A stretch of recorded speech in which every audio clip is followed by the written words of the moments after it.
And then we will also talk about my advice for people who wanted to immigrate to the US, and why is it a good thing to move to the US? Because John tells me that a lot of people are choosing Australia or Canada over US. I'm like, why would you do that, right? I mean, like, Canada is so cold, and Australia is like, where is that even? No one knows that. So anyway, let's go ahead and get started. President Trump's American First policy and impact on immigration.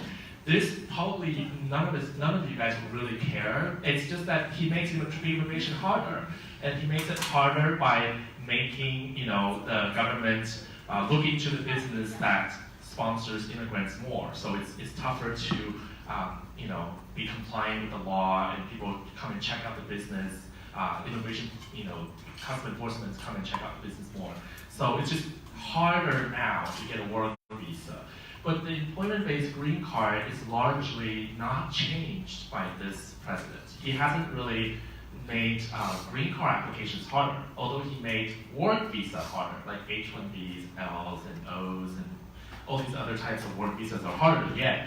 But employment-based green card, like EB-2, EB-3, if you get a job offer, if you have a degree, then it's still relatively the same for the last few years. So that's that. And then increased standard of approval. This is just continuing to say that the president has made it harder for work visas to happen because he doesn't want, his political party doesn't want more immigrants, basically. But ironically, the green card application based on employment-based hasn't really changed in the last few years. So it's still pretty easy to get if you have a job offer in the US. But how do you find a job offer? We'll talk about that later. Now, increased workforce enforcement, same thing, so we're going to jump all through all that. What areas of immigration that will be most likely unaffected by Trump? So I was talking about EB-5, like if you have money and you want to go to the US by making an investment, that hasn't really changed. That's kind of been the same. And Trump is a business person, so he's not likely to make major changes to the EB-5 area where people use money to immigrate to the United States. EB-3, which is like employment-based green card, if you have a job offer in the United States and this employer brings you over because you have the degree that they want to hire you as a worker, then that area has largely been unchanged, just like I said earlier. Family-based immigration, marriage, children, and that has not changed. But brothers and sister petition, if you have a U.S. citizen brother or sister, there's been talk about removing that category. So they've been talking about that for the last year or two, but it hasn't happened. I don't think it will happen, but who knows? So that might change. Now, EB-5 investment green card program, there are two kinds of EB-5. If you want to throw your money into the US and immigrate there, there's a direct investment where you create your own business and hire 10 people, and you invest $1 million. This is probably easy for people who already run a business in Hong Kong. Like if you're, if you're an entrepreneur and you want to start a new business, this EB-5 direct program is probably better for you. Now there's EB-5 regional center, which I'm sure we'll have a regional center to tell you what it is. Regional center is you put your money in someone else's company, and they make the requirements, and they generate, the required, increase in employment, things like that, and then you get a green card. So direct in your own company, regional center, someone else's company. Now, it's an investment, so with any investment, like buying a stock, you could lose money, you could win money. It depends on what you invest in. And it's important, we'll talk about my advice to people who want to do investment immigration. So that's the two types of investment green card for EB-5, which I think is going to be the popular topic today. Now, regional center, we talked about that, just putting your money somewhere else in someone else's company. These companies usually have a lot of experience already. They have made projects, they have made green cards happen for some of their prior investors.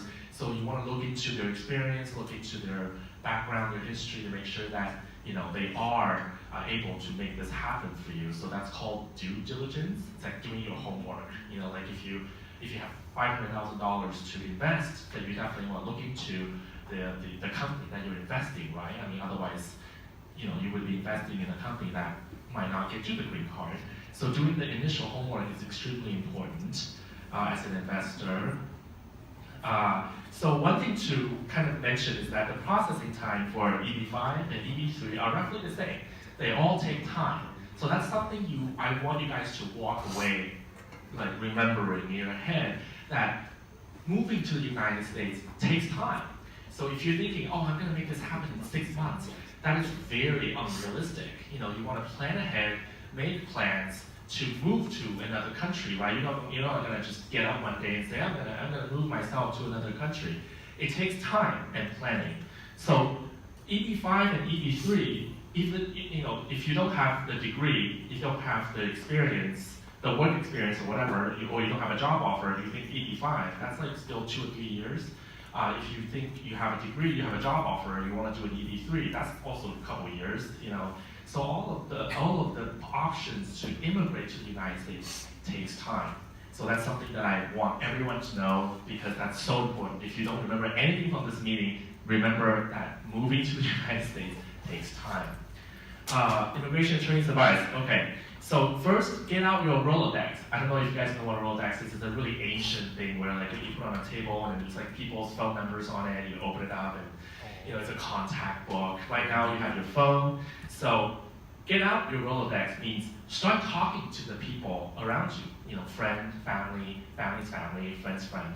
If anyone owns a company and you have a degree, start talking about whether they can give you an offer. If they can give you an offer, you can start a green card application to move to the United States. That's usually the cheapest way. If you don't have money for EB-5, you can try to find yourself a job offer.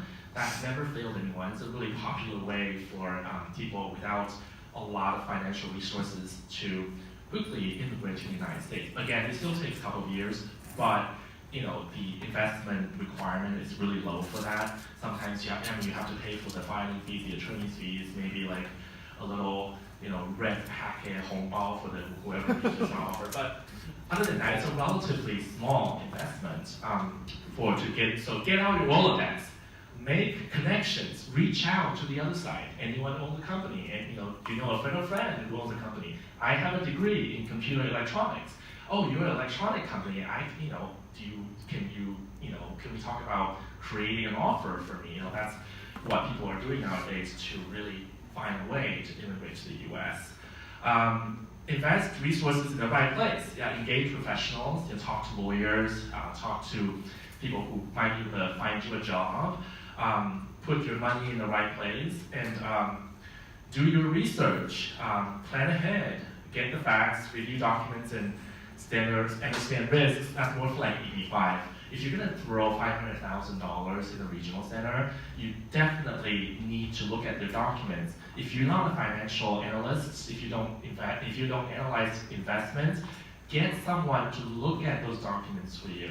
You don't want to invest in something just because an agent tells you to. That's never a good idea. Have a backup plan. Maybe do an EB-5 and do an EB-3. See which one happens first. You could have multiple green card applications happening at the same time. You don't just have to go with one thing. Rely on information, do not rely on people. That's what I tell a lot of my clients from China, because they rely on people, and people usually fail them. But if you rely on information, you're more able to understand the options and make the best choices for yourself. Personal experience of immigration benefits to the US. This is what John asked me to talk about, because I've lived in the US for 28 years.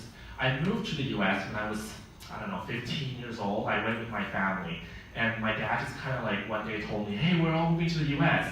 I think it's because I had really bad grades when I was in Taiwan. I was like a bad student, and they really wanted me to go somewhere so that I won't become like the bottom layers of society or something. I don't know.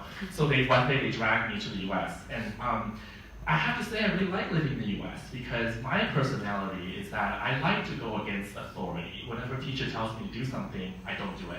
Or a teacher tells me not to do something, I do it. So that's kind of how I grew up. And in the US, they actually like that. If you have a personality, if you want to be free, if you want to kind of do your own thing, everyone loves that. They value that. So I actually had a great time learning in the US. And when I went to college, I felt like this is the place where I want to learn. If I stayed in Taiwan, I would not have become a lawyer. I don't even know what I would do. I probably won't have many options. But in the US, you have a lot of options to be an artist, or to be a lawyer, to be this and that. And it's easier, although it costs more money, but it's easier to break out, from what you're supposed to become in your own society, like in Hong Kong or in Taiwan. I'm from Taiwan, so it's like growing up, you have to do everything like everyone else, and if you don't do it like everyone else, then you're gonna fail, and everyone's gonna hate you, and you're not gonna be like, you're not gonna amount to anything. But in the US, there's always something for you to do. There's always, there's always an occupation that you're good at. You can always pursue what you really wanted to do. So the education system is very free. It fosters creativity, it encourages you to want to learn more. So I really like that. I mean, if I have children, I would want my children to be able to grow up in that kind of free-thinking, system. And better job opportunities. Yeah, I mean, my salary in the US is definitely much higher than some of my friends who stay back in Taiwan. I have to say that. So although the living cost is higher too, but there are more ways to make a better living in terms of the amount of salary over there. Bigger market, yeah, as an attorney, in Los Angeles, the immigration population is immense. It's a lot of people. So if everyone just pays me $50, I will be set for the rest of my life, really. So, I don't really have to work really hard to get people to come to me. I just sit there and people come to me because there's so many people. So it's a bigger market for the types of business that anyone wants to engage in. If you're an entrepreneur, if you're thinking about EB-5 direct, if you want to open a restaurant, if you want to open up something that sells a service or sells a product, I think the bigger market really helps. Higher standard of living, I guess. I mean, John told me today that Hong Kong people are worried about gun violence in the United States.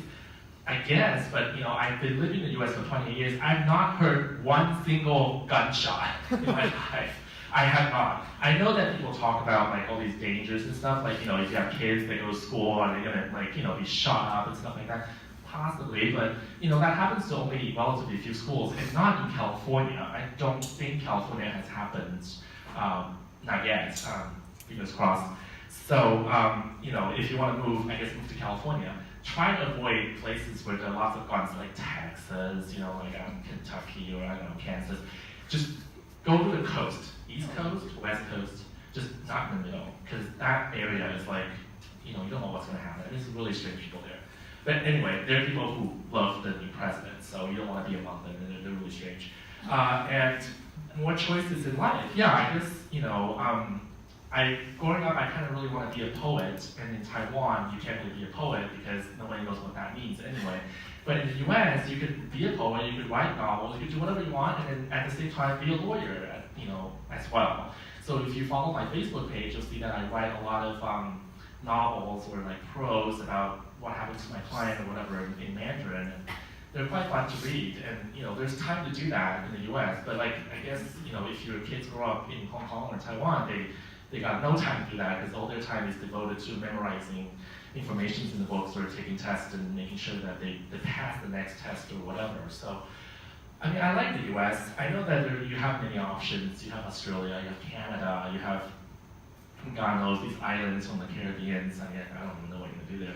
But I don't know, the US really spoke to me, and I really felt like living there after 28 years, that's the place where I want to retire and I want to continue living. And if I have kids, I definitely would want them to be brought up in that kind of education system. So I don't know if that's 15 minutes. I kind of just like rushed through everything.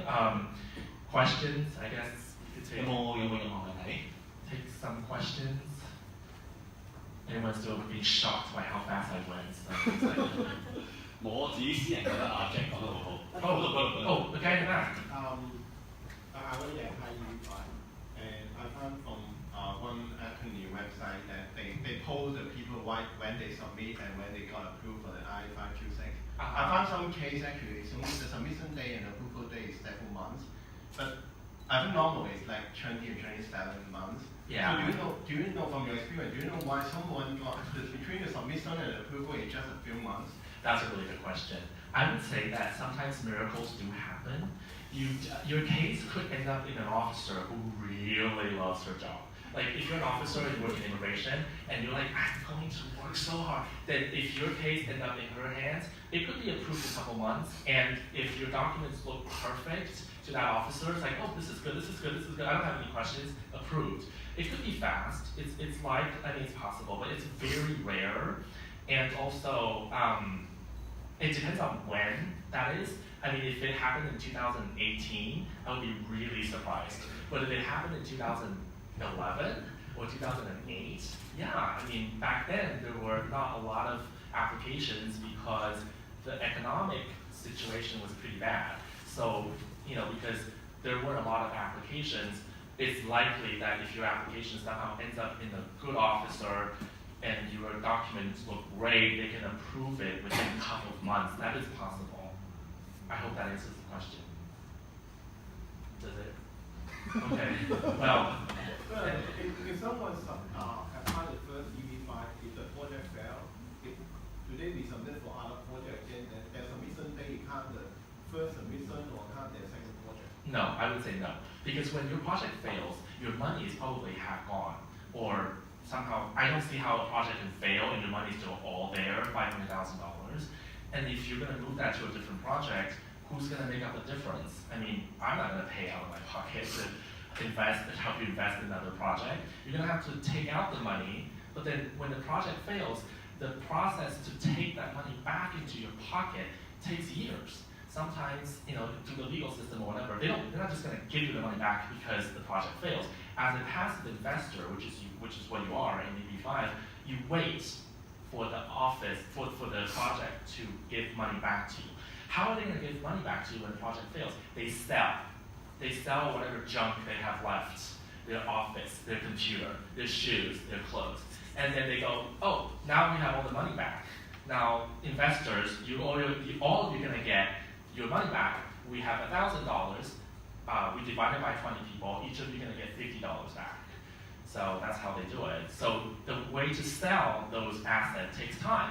Because as an investor, you don't want them to just sell to whatever walks through the door who pays bottom dollars, right? You want them to sell it as high as possible. And if you want them to sell as high as possible, you have to wait for the right guy to come through the door and who wants to buy that office or buy that hotel or buy whatever structure that was never, you know, completed or whatever. And that takes time. So you're not, unless you have another $500,000 in your pocket that you're going to pull out and be like, let's do another project, you're not going to be able to get the money back soon enough to reinvest in another project. It takes several years. Any other questions? Oh. Let's say if I got a job offer from, let's say if I got a job offer in overseas company, in US company, how long does it take to get the green card, and how long does it take for my kids to get the green card to stay with us? You get the green card with your kids, first of all. Now, how long does it take? Depends on where you were born. If you're born in China, about 8 years. If you're born in Hong Kong, about 1.5 to 2 years. So we got 1.5, I need to wait 1.5, but how about my kids together, 1.5 years? Yeah, you guys get it together after 1.5 to 2 years. So if you get a job offer and they start the process for the green card after 1.5 to 2 years, you walk into the US Embassy, I don't know, over there somewhere, and they give you a visa in your passport and you enter the US, you're a permanent resident. So, any other questions? Is there any way they can keep you for the first and half year tax-free before you get the green card? I don't know which company can say I give you an offer, but you come 1.5 years. Oh yeah, I know. Your uncle's company, your grandma's company, your best friend's company, your best friend's company, or your best friend's company, your best friend's company that you pay $10,000 to. They'll wait for you. They don't really care if you work for them, you know, because you know you're just there for the green card. You're not really there to really work for them. So, but that's between you and your best friend's company, obviously. But yeah, to answer your question, who will wait for you? People who want to wait for you. Yes. 呢個可能會係 Jack 你最後一條問題。如果可能之後再上一班場，我哋要做翻個15分鐘個嘅單對單諮詢。After becoming a permanent resident, what does it take to become a citizen?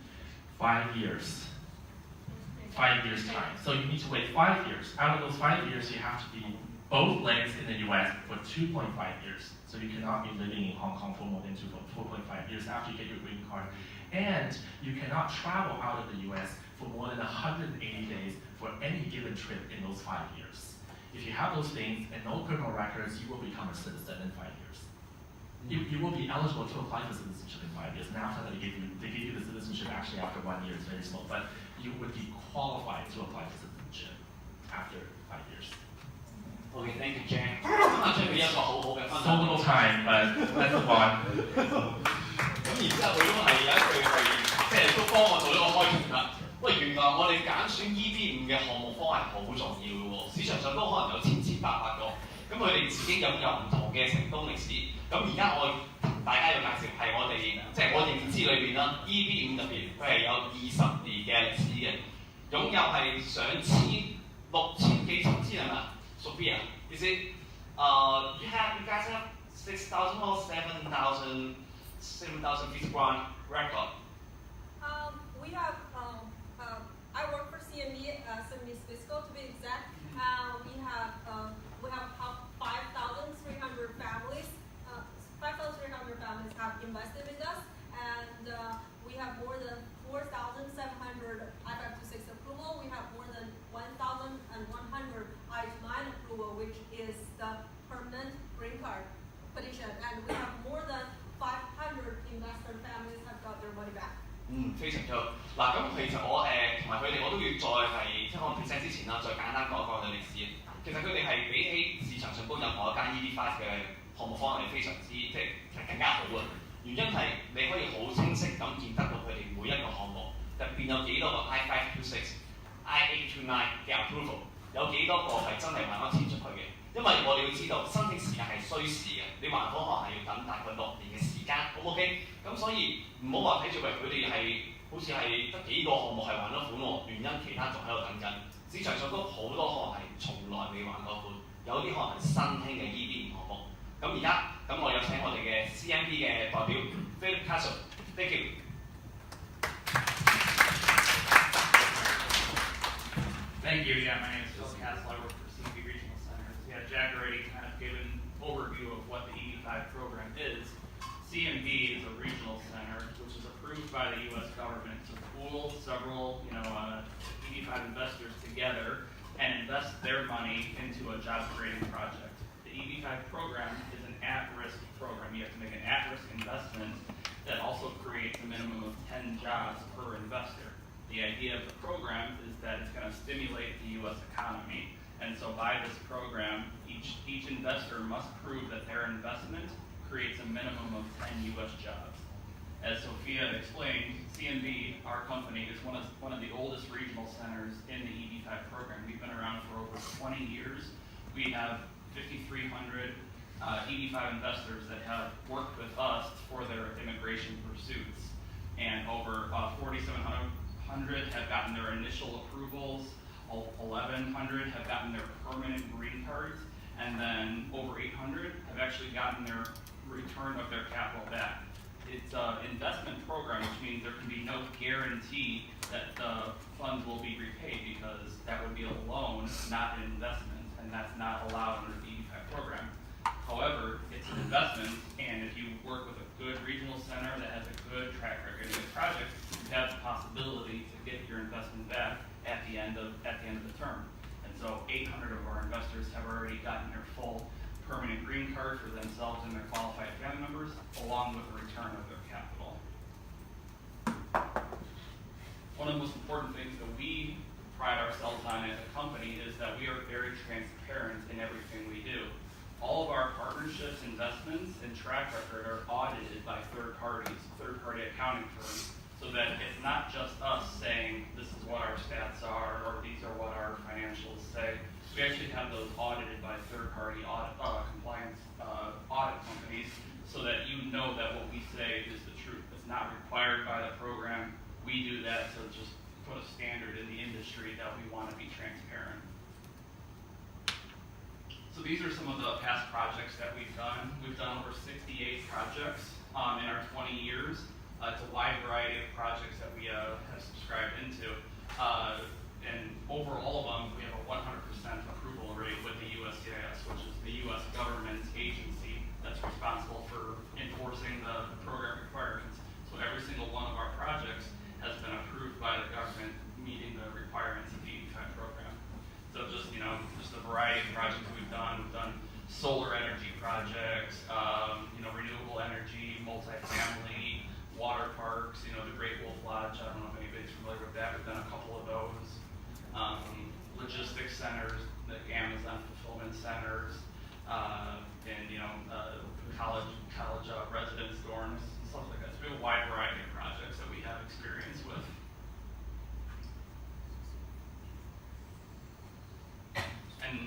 just a quick example of what our current project is. This is a Grand Bohemian Hotel in Charlotte, North Carolina. It's with a company called Kassel Development. They are the Kassel Collection. They work with the Marriott brand, the Autograph Collection of Marriott, to put on these luxury high-rise development hotels. Kessler has done 9 hotels like this throughout the United States. It's their Grand Bohemian line. It's an upscale hotel in Charlotte, which is a prime location. It's a big financial district in there. So this hotel is right smack dab in the middle of that financial district. And just quickly on what the program requirements are and what the law is.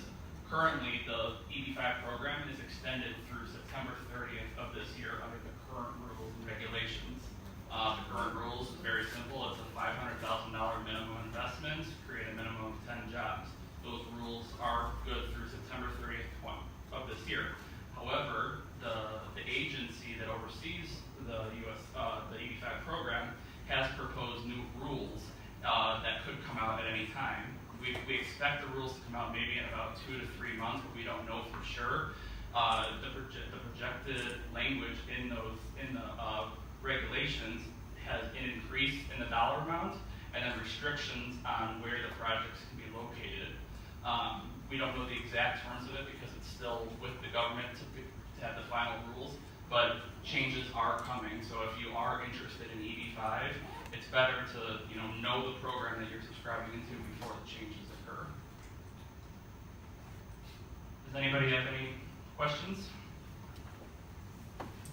Just want to show on the slide, when you said like 4,700 got the approvals. Yep. But then on the green card, you mentioned only 1,100 got the green card. So why is the difference? It's a great question. So, as Jack was saying,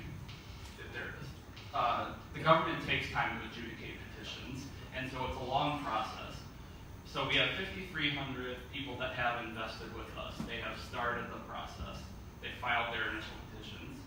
That initial petition takes about 2 years to adjudicate. Some can be quicker, some can be longer, but on average it's about 2 years. That's what the 4,700 number is. That first petition is approved. After that first petition, then you can apply for your conditional visa, which allows you to enter the United States on a green card basis, but as a temporary green card that has conditions on it. You have to maintain that status for 2 years, and then at that time you can file what's called the I-829 petition, which is to remove those conditions on the green card.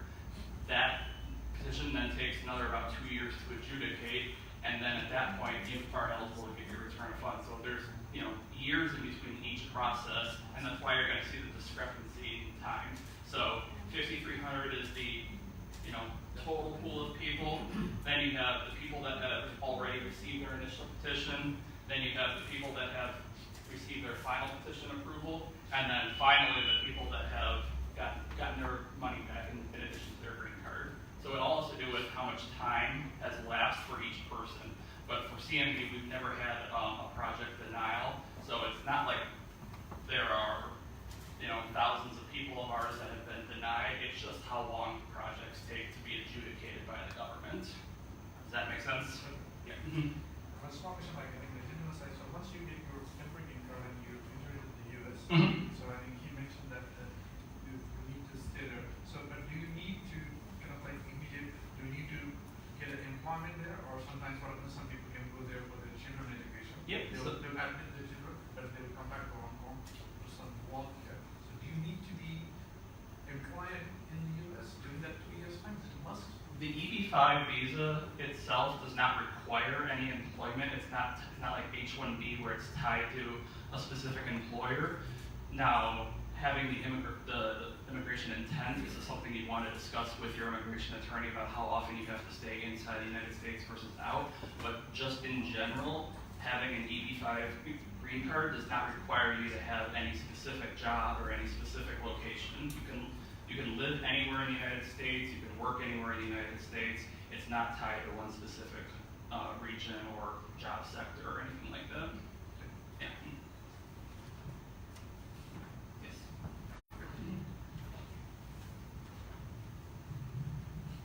I think those projects, the maturity date is like 5 to 6 years. But if after the maturity date, I don't get the not yet get the I-829 approval, do I get the money back on the maturity date, or I need to wait until the I-829 approval?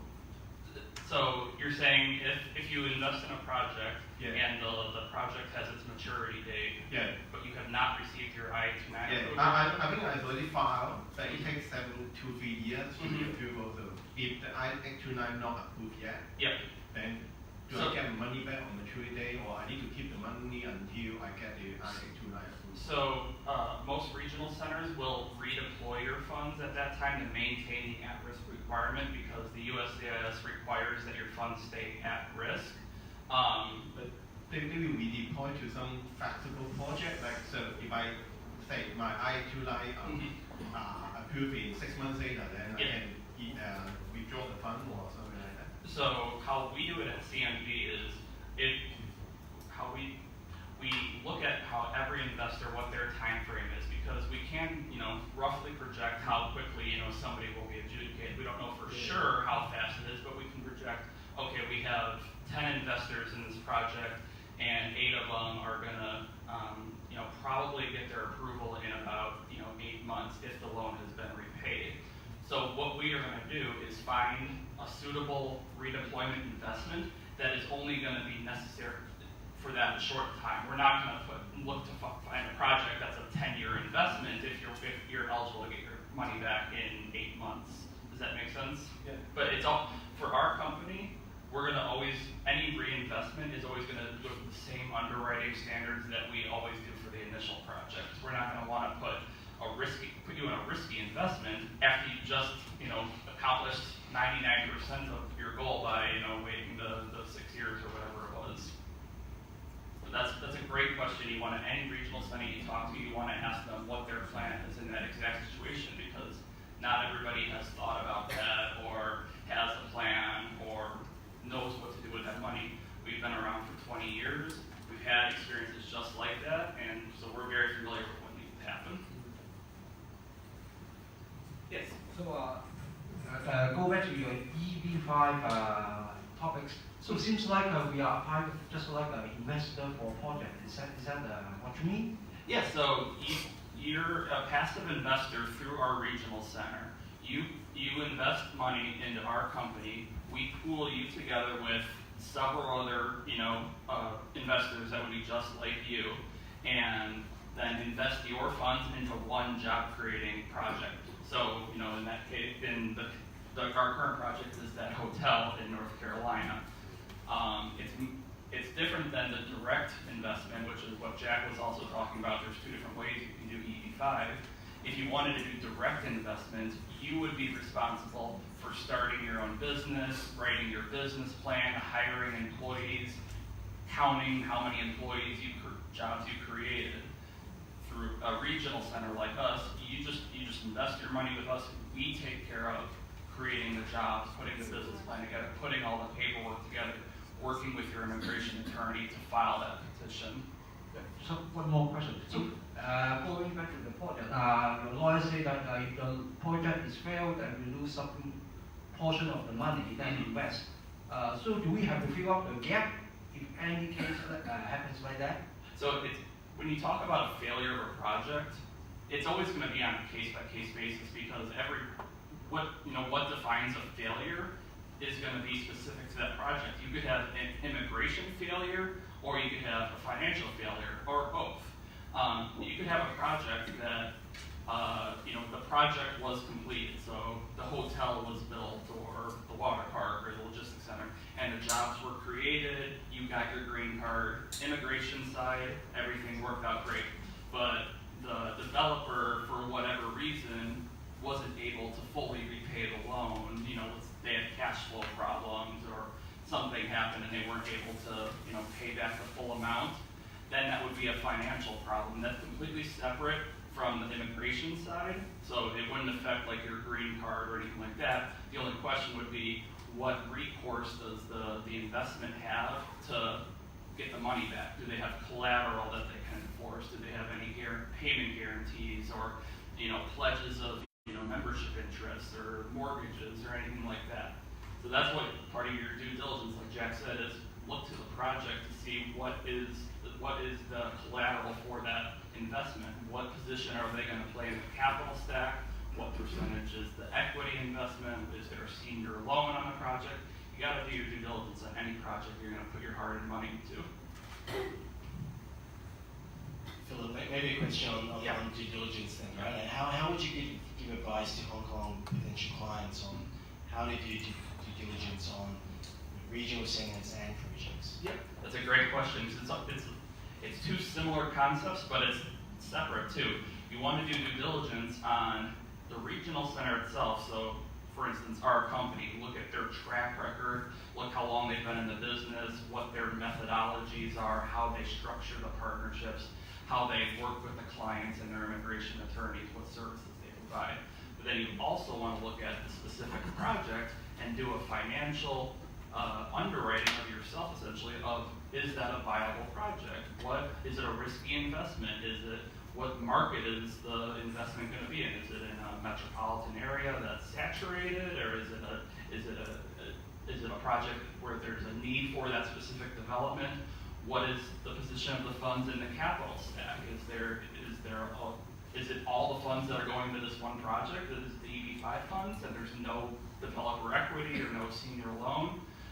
What is the collateral for enforcing in case there is a problem with the repayment? Do they have the problem to step into the shoes and cure any default, or seek any recourse from a parent company or anything like that?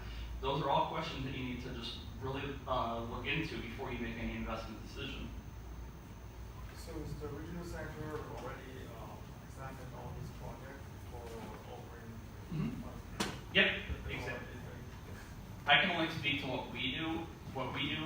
We underwrite a project fully before we ever offer it to investors. And because we get presented with far more opportunities for projects than we actually take on. A lot of developers want to work with us because they want EB-5 funds, because for them it's a cheap source of capital. But we are only going to choose the best projects that actually meet our standards, meet the EB-5 requirements before we offer it to investors. So we have a very rigorous underwriting model. We have financial analysts and economics team on our staff. We do everything in-house.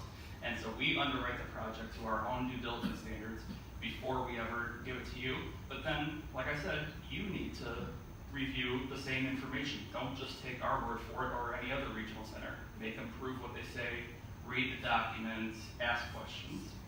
OK， 咁就好 thank you 晒 Philip，thank you Philip。Thank you。So 咁就好多朋友咧，可能我哋講到美國咧，就諗起我哋美國嘅全球徵稅，咁啊令到好多人想去，但係又唔係好想俾稅。咁以下落嚟咧，我哋有請我哋嘅美國稅務師 Christopher Chang。OK， 有請 Christopher 為大家喺度講解下我哋嘅美國稅務。Thank you。Good afternoon, everybody. I think that they saved the best part for last, U.S. tax part. And remember, this is the best part for the end of the presentation as well, so make sure to stick around. That's where the tax planning and the solutions are at the end. So my name is Christopher Chang. I'm a U.S. CPA and the founder of our company, American Pacific Tax. So we specialize in helping U.S. individual clients to find simple solutions to their goals.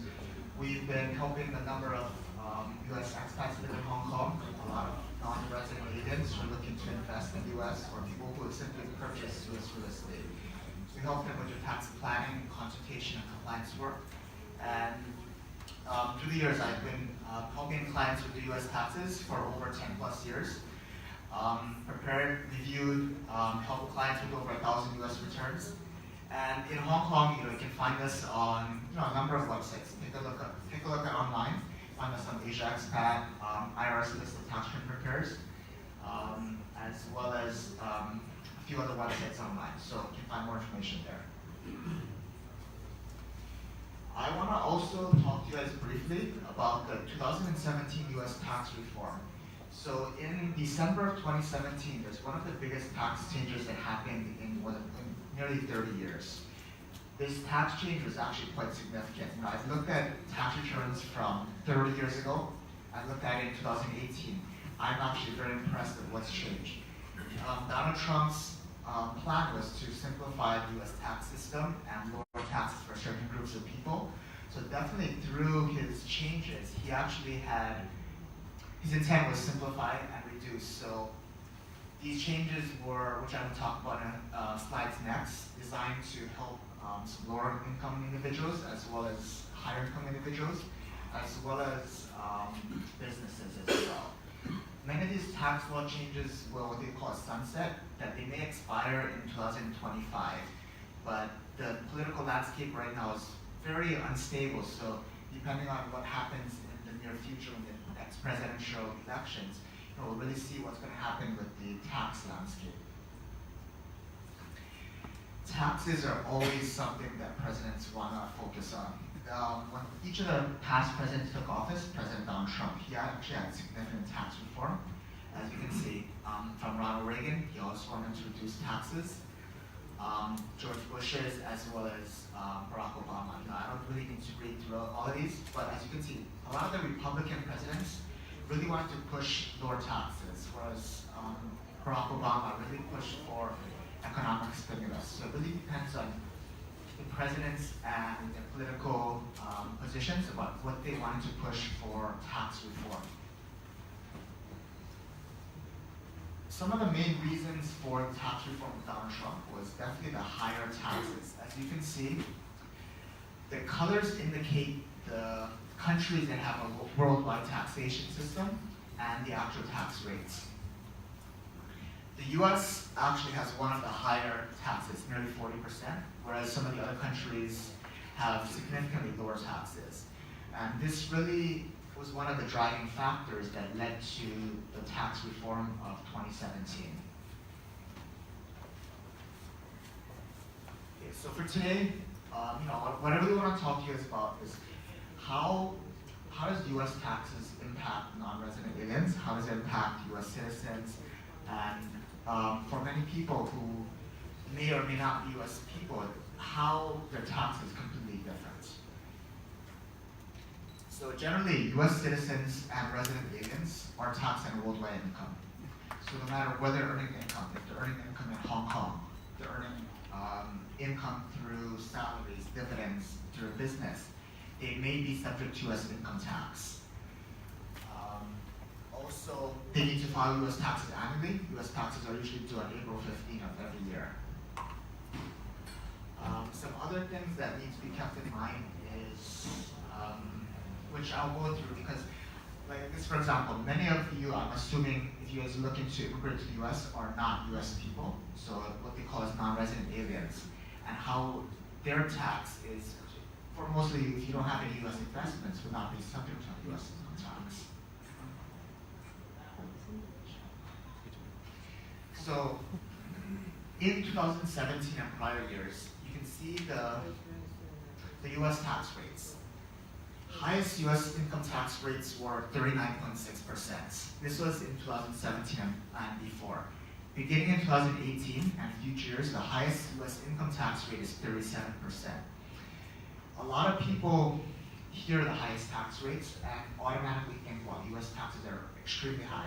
And they can be high, but as you can see in a lot of these diagrams, the 37% tax rate only begins if someone's making more than $500,000 US. So if people are earning less than this, they're not going to be taxed at 37%. For example, if someone's earning maybe between $40,000 and $80,000 US, the tax rate might be 22%. So the US tax system is a marginal system, and you're not automatically put into a 37% tax bracket, which is very important to know. So this is important planning as to how and when you receive income. Additionally, this is actually one of Donald Trump's biggest tax reforms, was in 2018 and future years, the highest corporate tax rate was reduced from 35 down to 21%. So this really created ways of how his intent was how to, what he says, make America great again, and how to stimulate the businesses. So corporate tax rates have been reduced significantly. Some of the tax changes that would affect individuals on a basic level. as you saw, tax rates were reduced from the highest rates from 39.6 to 37%. Personal exemptions were suspended, and there were some increases in child tax credits. So where I see a lot of this impacting is lower income individuals, because the stamp deduction has been significantly increased, but they reduced the personal exemptions. So this may help a lot of individuals who are earning lower incomes, who may not even need to file a return. As well as people always talk about, can I deduct my deductions? Can I deduct my expenses? The answer is yes, you probably can. But now going forward, the benefits have been reduced. So meaning that charitable deductions or state income tax or the mortgage interest, the benefits of itemizing deductions may have been significantly reduced. So that might require simplicity in your taxes. You might need to keep less records, less receipts in your shoeboxes, which a lot of people always keep. At the end of the year, clients are infamous for giving their accountants a shoebox full of receipts. Honestly, some of the receipts may not be necessary, and we have to shift through all of them at year end. So we'll hope our clients get through all those things and make sure they give us the right information.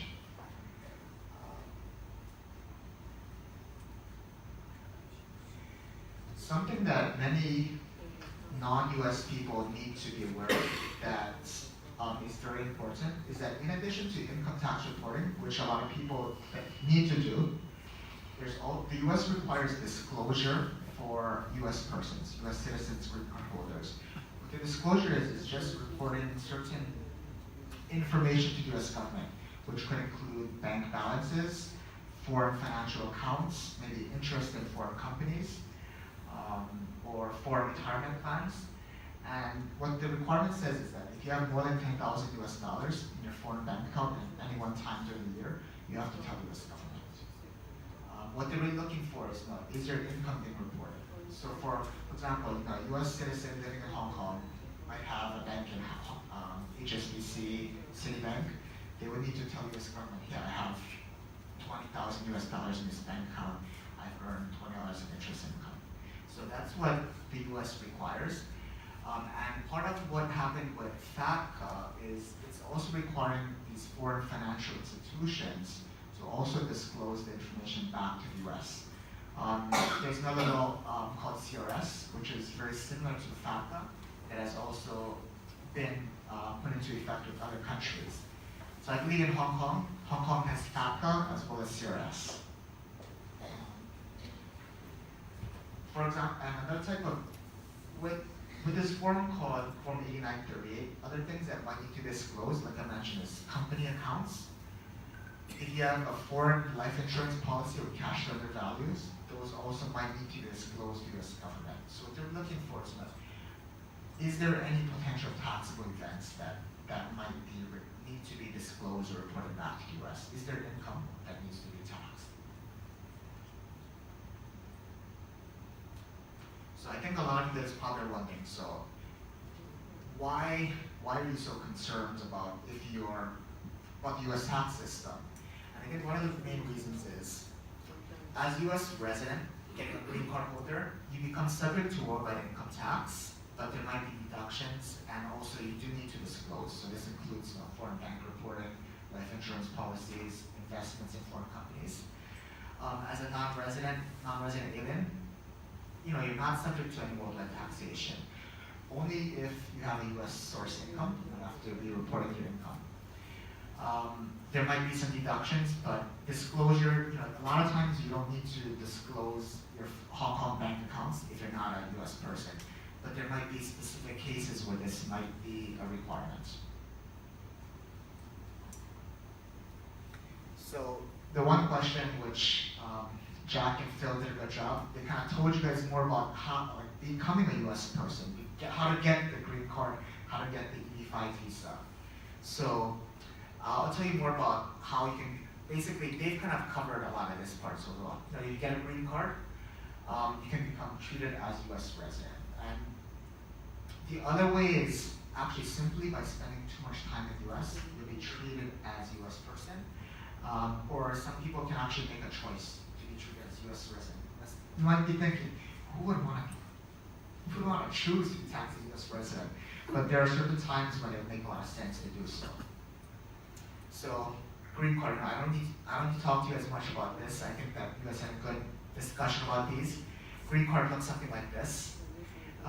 It basically allows you to live and work in the U.S. and allows you basically a lawful permanent resident. Or you get an EB-5, conditional green card.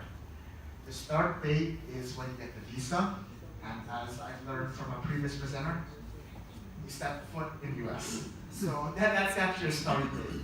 So after you get the visa, you might not be treated as a U.S. person, but once you go to the U.S. and you get the visa, you'll be treated as a U.S. resident. So something to keep in mind. There's definitely a lot of planning that can be done before that occurs. So I think that's something that's very important to discuss before this happens. Simply put, like I mentioned, spending too much time in the U.S., you'll be treated as a U.S. resident. The general rule is if you spend more than about 6 months in the U.S., during a 3-year period. The 3-year period looks at all days in the current year, 1/3 of the days in the prior year, and then 1/6 of the days 2 years ago. So this is something that if you spend too much time in the U.S., you should be very, very careful and keep a very detailed calendar, because we've met clients that unexpectedly, by spending too much time in the U.S., have to become subject to worldwide taxation without knowing. So something that is very good to plan for ahead of time.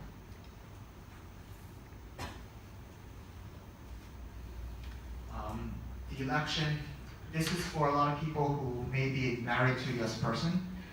They could be treated as a U.S. person for tax purposes. It makes sense because the U.S. person is making more money, and then maybe the non-U.S. person might be not earning as much money. It could be beneficial because there'll be more deductions and allowances available for the U.S. person. So that might make a lot of sense to be treated as a U.S. resident for that year by making that election, making that choice. Okay, so this is where I wanted to kind of save some of the most important tips for at the end. That will kind of give you guys a bit more understanding about some of the options that are available for tax for individuals before they do get their green card, or even when they get the green card. One of the most important things I actually want to mention first is finding the right team. I think that this is one of the keys first. Finding the right lawyers, immigration lawyers, tax lawyers, finding the right people if you're going to get an EB-5, because those are the people that are going to really help you to make the right decisions. I think that Jack brought up a good point that getting the right information is the key. If you don't have the right information, you can't make the right decisions. These are one of the keys. Even as an accountant, we know what we know about tax laws, but we're not really the experts in immigration. So I think finding the right team is crucial. One of the keys is, for example, do you own your own business? If an individual owns their own business, you have to decide, are they going to maintain the business? Is the business earning income? Or are they going to sell the business? Are they going to transfer the ownership to someone else?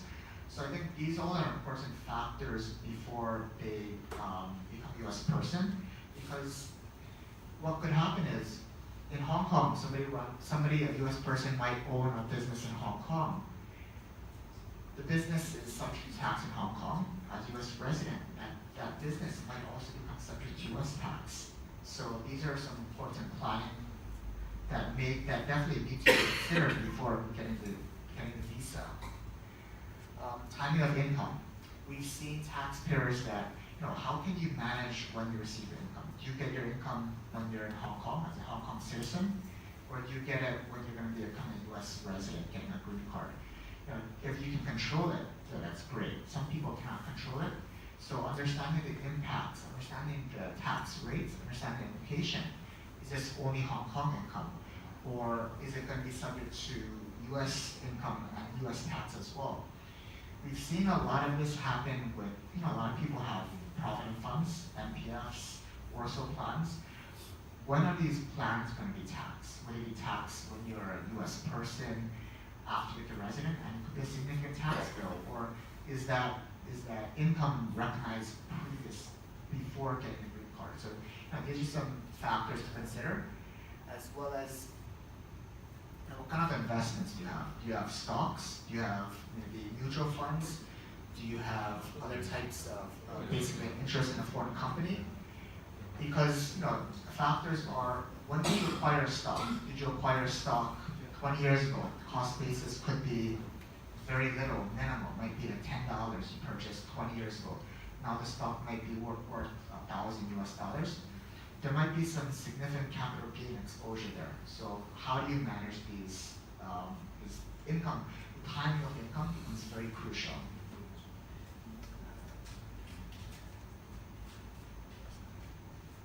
So we talked about when resident aliens are taxed. I'm not going to go into too much about the real estate issue, but I think that if people have real estate, make sure they report the income, especially on the rental income. Other areas are, how do people own property? Do they form LLCs? Do they form a U.S. corporation? Do they form a foreign corporation? But these factors are really dependent on all of your intentions and on your objectives. What are people's objectives? They really need to identify what they want to accomplish, and these things become more and more important. And so I want to finish up there and leave it open for a Q&A. Yes. So I think one question is that you mentioned that you become the U.S. person when you put your feet in the U.S. But you also mentioned that you're non-resident alien, and you mentioned that it's not going to be, your global income is not going to be charged. And so my question is that when you enter into the U.S., are you still non-resident alien or you're a resident alien? Usually, and you guys can correct me if I'm wrong with immigration, usually they get the visa first. The visa process is applied, the person gets their visa. Then the first time they go to the US to activate the visa, that's the correct term, that's when the resident, you become treated as a US resident alien. Once you enter into the US, your global income starts getting... You'll be subject to worldwide taxation. Your global income also will get taxed. Yes. And second minor point, you mentioned about the real estate, you only mentioned about the US real estate. So what if I have a house here in Hong Kong? This is also purely declared, and suppose you have sell that one. That also becomes another global. As a US resident alien. So as US resident alien, you'll be subject to worldwide taxation. So meaning that if there's income in Hong Kong on rental income, you need to report the rental income on your US tax return. If there is also, if there's a sale on property, also potentially you need to report the income as well. The gain will depend on how much you actually purchase the property for. So there's two factors. The income will need to be reported. But if there's going to be tax, it depends on how much did you buy it for and how much you're selling it for. So that's the important factor. If you bought it for $1,000, sell it for $1,000, there might not be a gain. So I think that's the real factor in the US is that the tax is on gain, whereas in Hong Kong there's stamp duties. So the tax system is a little bit different in Hong Kong versus the US. If I become a US resident and I have rental income in Hong Kong, but I receive those rental income in cash, so I believe that the US government might not be able to trace it, so can I avoid it?